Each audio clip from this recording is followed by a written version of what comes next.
Guys, nakakuha ko ng mga dahon ng stone breaker, sampalukan. Apo. Try natin ito na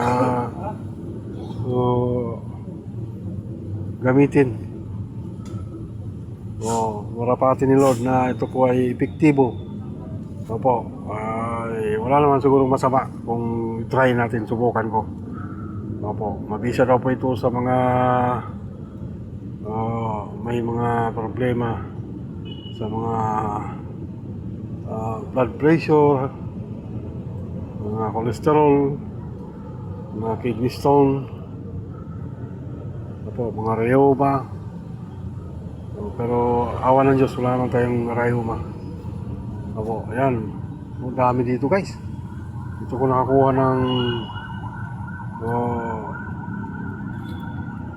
sampalok. Ayan.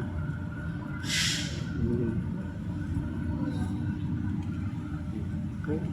Wala naman sigurong masama kung subukan natin. Dami pa dito guys eh. Kumuha pa ako. Pagdagan natin. Dito ako sa Antipolo guys. Dito tayo sa Antipolo. Ayan.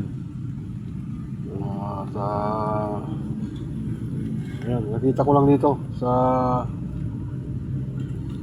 isang lugar dito sa Antipolo City. Viral ito guys, itong stone breaker na dahon. Opo. Nag-trending po ito guys. Itong mga ganitong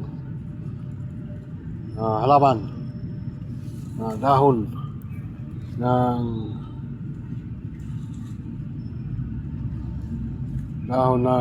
sampalukan. Dami dito guys. Kaya yan, sinamantala ko, kumuha na ako. Yan, dami kong nakuha guys. Try natin.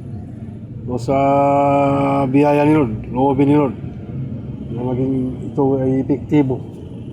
Opo. Kaya thank you guys for watching sa aking pangunguha ng dahon ng